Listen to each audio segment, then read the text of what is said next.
સ્વાગત છે દોસ્તો આપ સૌની પોતાની યુટ્યુબ ચેનલ ગુજરાત ખબર 2.0 માં દરરોજના નવા સમાચાર જાણવા માટે વિડીયોને અંત સુધી જોતા રહો અને નવા સમાચાર જોવા માટે આ ચેનલને સબસ્ક્રાઇબ કરવાનું ના ભૂલતા। તો દોસ્તો આજના સૌથી પહેલા મોટા સમાચાર તમારી સામે આવી રહ્યા છે કે 2026 પહેલા વાવાઝોડાની આગાહી કરવામાં આવી છે।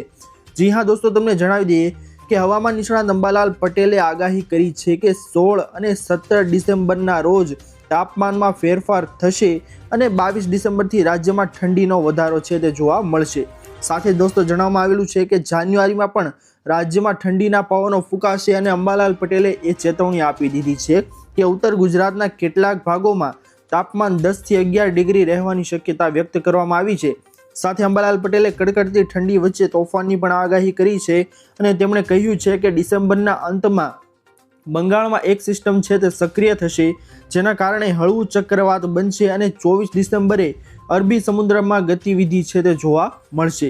બંગાળ અને અરબી સમુદ્રમાં સિસ્ટમને કારણે 22 ડિસેમ્બર પછી વાવાઝોડું છે તે આવી શકે છે અને 16 અને 17ના રોજ વાદળછાયા વાતાવરણ છે તે રહેવાની શક્યતા છે અને તેની સાથે સૌરાષ્ટ્ર કચ્છમાં તાપમાન સામાન્યથી નીચે જોવા મળ્યું છે અને આગામી 5 દિવસ દરમિયાન ગુજરાતમાં લઘુત્તમ તાપમાનમાં કોઈ મોટો ફેરફાર થવાની શક્યતા નથી। આ સાથે જ આકાશ સ્વચ્છ રહેવાની શક્યતા છે અને આગામી દિવસોમાં હવામાન શુષ્ક રહેશે, પરંતુ હાલમાં વરસાદની કોઈ ચેતવણી નથી।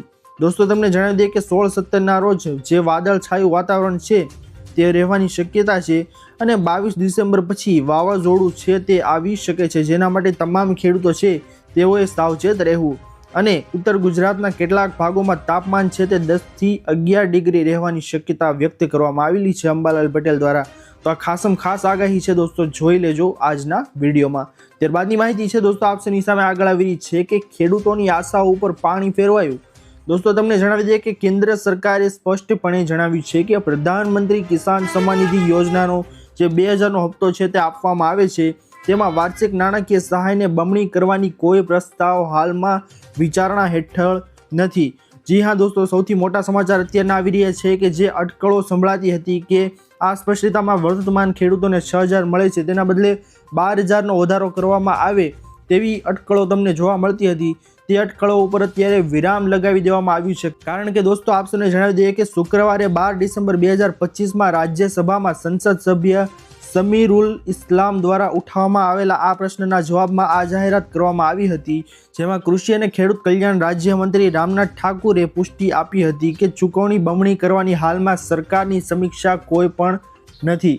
જી હા દોસ્તો, તમને જણાવીએ કે 12000નો જે હપ્તો કરવામાં આવ્યો હતો, એટલે કે વાર્ષિક 12000 જે આપવાની વાતો કરવામાં આવતી હતી તે વાતો તદ્દન ફેક નીકળી છે। જી હા, કોઈ પણ વિચારણા સરકાર હેઠળ નથી કે તમારી વાર્ષિક આવક છે તે 6000 ને બદલે 12000નો હપ્તો કરવામાં આવે। તો ખાસ માહિતી આવી ગઈ છે દોસ્તો। ત્યારબાદની માહિતી છે આપ સૌની સામે કે મારી યોજના પોર્ટલ ખાસ જોઈ લેજો।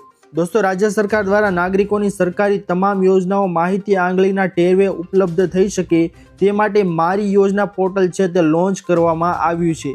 જી હા દોસ્તો, આ પોર્ટલ પર રાજ્ય સરકારની તમામ યોજનાઓની માહિતી, અરજી કરવાની લિંક, જરૂરી લાયકાતો સહિતની ઝીણવટભરી વિગતો છે તે સરળતાથી મળી જાય, જેના માટે મારી યોજના પોર્ટલ છે તેને લોન્ચ કરવામાં આવ્યું છે। મારી યોજના પોર્ટલ પર સ્માર્ટફોન ખરીદી માટે સહાય યોજનાની માહિતી આપવામાં આવી શકે છે અને કૃષિ ક્ષેત્રે દિન પ્રતિદિન ડિજિટલ સેવાઓ વ્યાપ વધી રહ્યો છે, જેમાં કૃષિ ક્ષેત્રે ડગલે ને પગલે ખેડૂતોને IT ટેકનોલોજીના ઉપયોગ થકી અદ્યતન તકનીકો અપનાવી ખેતીને પ્રોત્સાહન આપે અને આવકમાં વધારો મેળવવા માટે આ છે પોર્ટલ દોસ્તો તે કામ લાગી શકે તેમ છે। ગુજરાત સરકારના કૃષિ ખેડૂત કલ્યાણ અને સહકાર વિભાગ હેઠળ સ્માર્ટફોન ખરીદી માટે સહાય યોજના છે તે આ પોર્ટલ ઉપર અમલી બની જશે, જેના માટે કોઈ પણ લોકો છે તે આ યોજનામાં લાભ લેવા માંગતા હોય તે મારી યોજના પોર્ટલ છે તેમાં રજીસ્ટ્રેશન કરાવી શકે છે। ત્યારબાદની માહિતી આપ સૌની સામે આગળ આવી રહી છે દોસ્તો કે હવે બેંકમાં થશે કામ। દોસ્તો તમને જણાવી દઈએ કે દેશભરની બેંકોએ વેરિફિકેશન નિયમોમાં ફેરફાર કરીને એક મહત્વપૂર્ણ નિર્ણય લીધો છે। શું છે આ મહત્વપૂર્ણ નિર્ણય તેના વિશે જણાવી દઈએ કે નવા નિર્ણય અનુસાર બેંક ખાતું વેરિફિકેશન હવે ઓનલાઈનને બદલે બેંકમાં ફિઝિકલ રીતે કરવામાં આવશે। આનો અર્થ એ થયો કે જે લોકો ઓનલાઈન અરજી કરે છે તેઓને હવે ખાતા ધારકોને વેરિફિકેશન માટે બેંકમાં બોલાવીને અથવા તો ખાતા ધારકના ઘરે જઈને તેમના ખાતાઓનું વેરિફિકેશન ફિઝિકલ રીતે કરવું પડશે। જી હા દોસ્તો, આ મોટો ફેરફાર કરવામાં આવ્યો છે કે ઓનલાઈન જે વેરિફિકેશન હતું તેઓને હવે ખાતા ધારકોને વેરિફિકેશન માટે બેંકમાં બોલાવવામાં આવશે અથવા તો તેમના ઘરે જઈ આ વેરિફિકેશન છે તેની કામગીરી પૂર્ણ કરવાની રહેશે। ત્યારબાદની માહિતી આપની સામે આવી રહી છે દોસ્તો કે મનરેગા યોજના છે તેમાં મોટો નિર્ણય લેવામાં આવ્યો છે। કેન્દ્રીય મંત્રીમંડળે શુક્રવાર 12 ડિસેમ્બર 2025ના રોજ મળેલી બેઠકમાં ગ્રામીણ રોજગાર અંગે એક મહત્વપૂર્ણ નિર્ણય છે તે લેવામાં આવ્યો છે। દોસ્તો તમને જણાવી દઈએ કે મહાત્મા ગાંધી રાષ્ટ્રીય ગ્રામીણ ગેરંટી અધિનિયમ મનરેગાનું નામ હવે બદલીને પૂજ્ય બાપુ ગ્રામીણ રોજગાર યોજના છે તે રાખવામાં આવ્યું છે। યોજના હેઠળ કામકાજના દિવસોની સંખ્યા પણ વધારીને 125 દિવસ કરવામાં આવી છે દોસ્તો। જે બીજો મોટો ફેરફાર છે દોસ્તો તે આ મનરેગા યોજનામાં કરવામાં આવ્યો છે। સાથે મીડિયા અહેવાલો અનુસાર કેન્દ્ર સરકાર દ્વારા આના વેતનમાં પણ સુધારો કરવામાં આવ્યો છે, જેમાં 240 રૂપિયા પ્રતિ દિવસ છે તે કરવામાં આવ્યું છે। તો ખાસ માહિતી છે દોસ્તો આ તમામ લોકો માટે। ત્યારબાદની મોટી માહિતી છે આપની સામે આવી રહી છે કે રેલવે વિભાગમાં મોટો નિર્ણય લેવામાં આવ્યો છે।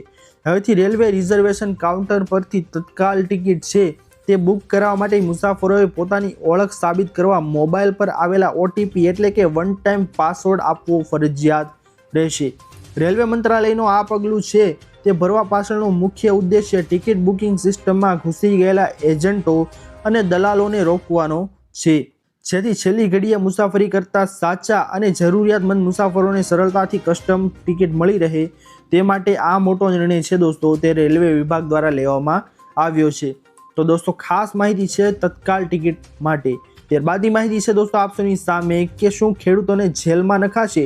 દોસ્તો સૌથી મોટી માહિતી આપની સામે આવી રહી છે કે દિલ્હી NCRમાં પરાળી બાળવાથી થતા પ્રદૂષણ અંગે બુધવારે 17 સપ્ટેમ્બર 2025 સુપ્રીમ કોર્ટે રાજ્યોને કડક કાર્યવાહી કરવા જણાવ્યું હતું કે મુખ્ય ન્યાયાધીશ ભૂષણ રામકૃષ્ણ ગવઈએ સૂચન કર્યું હતું કે કેટલાક ખેડૂતોને જેલમાં મોકલવા જોઈએ, જેથી અન્ય લોકોને એક મજબૂત સંદેશો છે તે મળી શકે। કોર્ટે જણાવ્યું હતું કે ખેડૂતોનું સન્માન છે, પરંતુ તેના કારણે તેઓ પર્યાવરણને નુકસાન પહોંચાડી શકે નહીં। જણાવી દે દોસ્તો કે દિલ્હી NCRમાં જે પરાળી બળવાથી જે પ્રદૂષણ ફેલાય છે તેમના માટે આ સુપ્રીમ કોર્ટે છે તે મોટો ચુકાદો છે તે આપ્યો હતો અને જણાવ્યું હતું કે ભાઈ અમુક ખેડૂતો છે તેમને જેલમાં મોકલવા જોઈએ। તો સુપ્રીમ કોર્ટનો આ ચુકાદો છે દોસ્તો તે યોગ્ય છે કે કેમ જણાવવા વિનંતી। તો આજના આ સમાચાર દોસ્તો તમને પસંદ આવ્યા હશે। જો પસંદ આવ્યા હોય ને તો અમારી ચેનલ ગુજરાત ખબર 2.0 ને સબસ્ક્રાઇબ કરી અને બાજુમાં આપેલા બેલ આઇકન પણ પ્રેસ કરી દો, જેના કારણે આપને દિવસભરના કામના સમાચાર અમારી ચેનલ પરથી મળતા રહે। મળીએ દોસ્તો હવે પછીના વિડીયોમાં, ત્યાર સુધી જય હિન્દ અને વંદે માતરમ।